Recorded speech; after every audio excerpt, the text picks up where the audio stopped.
Hello, it's Jennifer. Today is Tuesday, April 2nd, and I'm out enjoying my garden today. So, I don't know. I guess times have been, I don't want to say tough, but I guess everything's just kind of getting me down. So I'm happy to be able to go out into the garden and feel the warm breeze and the sun, look at my plants, and just concentrate and be in the moment. So I hope everybody has some place they can call their happy place, where they come out, enjoy themselves, can get away from the world a little bit, a little mini vacation, whether it's your garden or your office or even, the porcelain throne. Anyhow, everybody, take care of yourselves, please. And let's get on with the garden. So today I'm noticing that my plants, particularly my tomatoes, have taken a big leap in growth. So I'm happy with that.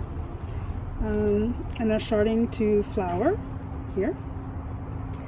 So I think last week I put the cages around them, but I didn't stake all my plants. So today I'm going to go ahead and stake my plants to make sure that they kind of stay towards the center of the cage. And also I'm going to do some pruning. So I want to get rid of some of these bottom branches that are in the dirt. So as you can see, the pill bugs just eat the ends off. So I'm going to go ahead, get rid of those, and then think about my sucker strategy for this year. So I've done, pruning all the suckers, single stem thing. I've done leaving all the suckers on. I've done like leaving one or two stems, and I really haven't settled on what works best. All I know is that if you don't prune the suckers, the plants get huge and crazy, and then if you do prune the suckers, then sometimes the plant's really flimsy and needs a lot of staking, and you don't necessarily get good yield on your tomatoes. So some people, they say, oh well, you need to do single stems so you can get bigger fruits and whatnot. And I found that last year when I didn't do any sucker pruning, I got big enough tomatoes. So for me at least, pruning does nothing for the size of my tomatoes. They come out as big as they're going to come out, and I think that has more to do with how much water I'm putting in the ground and fertilizer than it has to do with pruning the suckers or whatnot. So let me get started on that today. Okay, so I've got the stake in the ground. I like to use these green stakes. So they're basically rebars covered with a plastic coating. It's got some little notches on here to help hold either twine, or what I'm going to use today are these Velcro strips. So they're soft on this side and they're not too rough on this side, and they don't do damage to the tomato plant, and it allows me to give the plants some room to grow.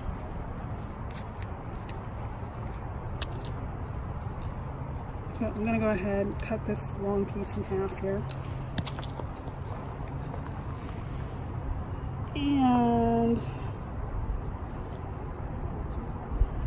I'm just going to put it right here and leave it loose. So I just want it such that the plant doesn't fall over and onto the ground when it has fruits.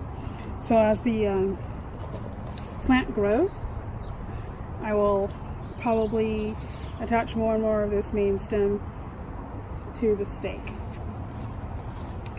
And then as far as pruning goes, where did my little shears go? Well, let me go look for my shears. Okay, got my shears here. I'm just going to take these lower ones off.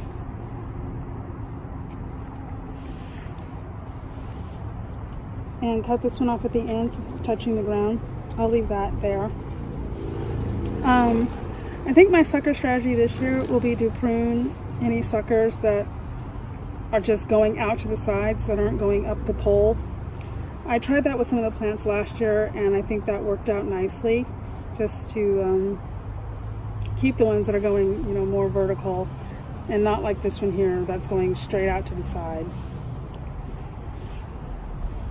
So like this little guy down here is too low. So I'm going to go ahead and get rid of him. And this one over here too.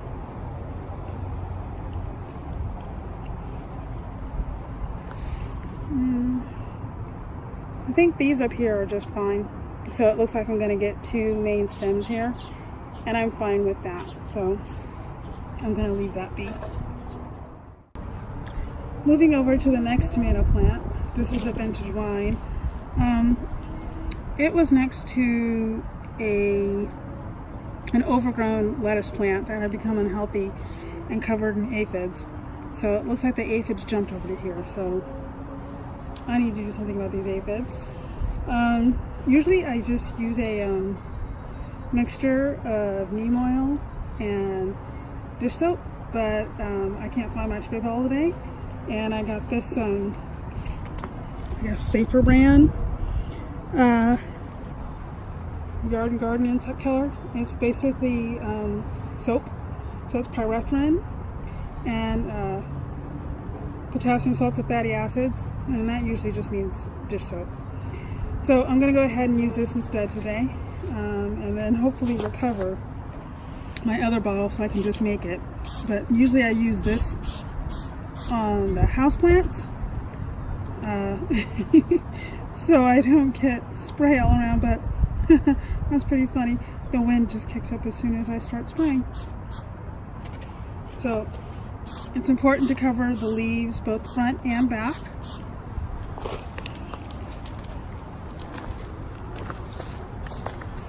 So it looks like it's mainly this leaf that's affected.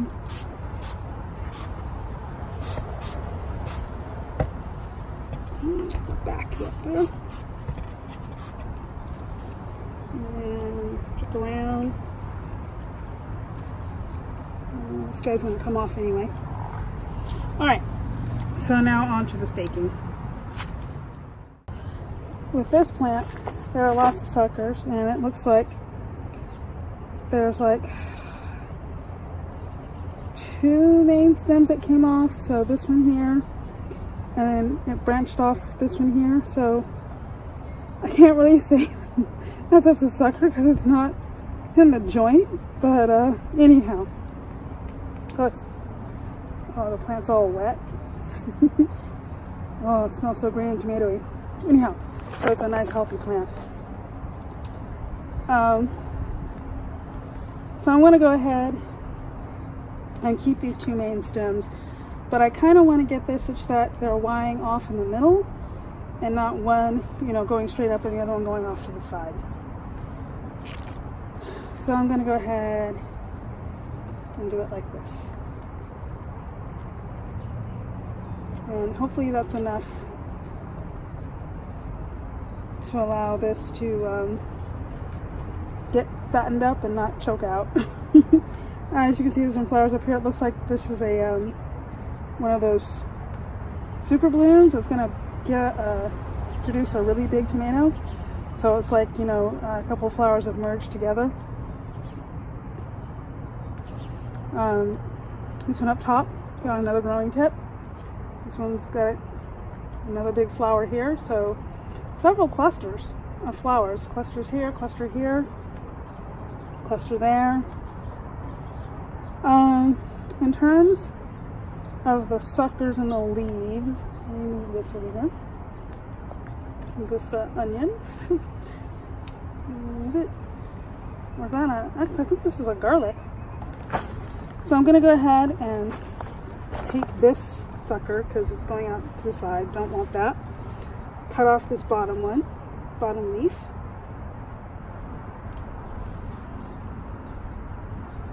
And get this sucker too. This one down here, too low. And cut off these bottom leaves.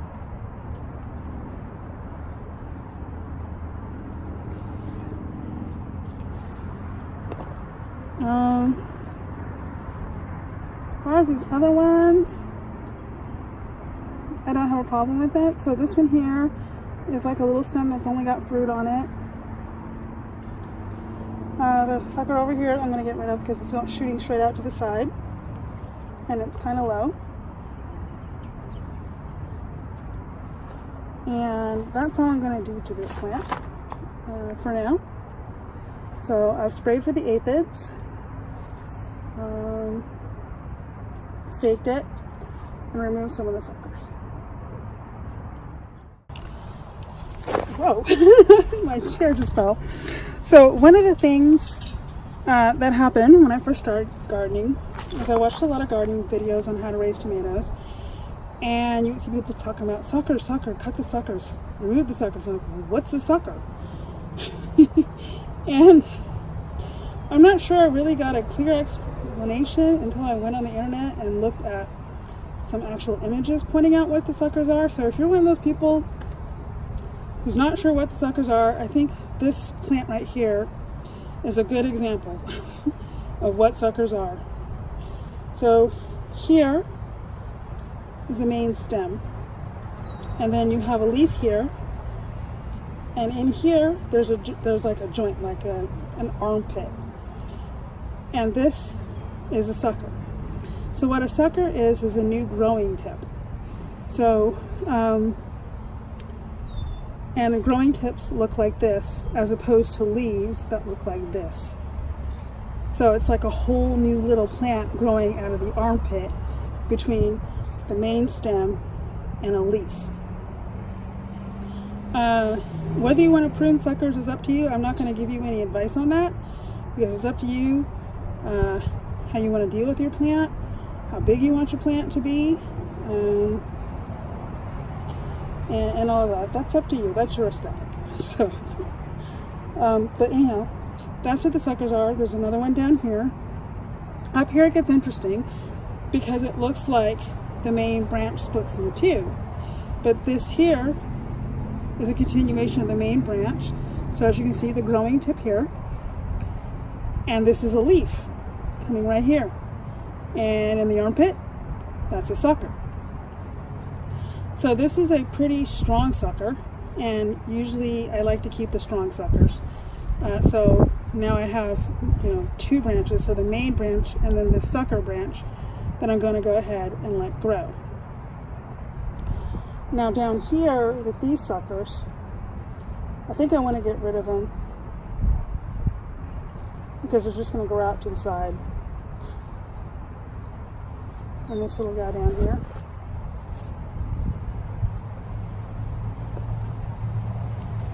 And this little guy down here. And I'm going to get rid of this leaf down here. And this leaf down here.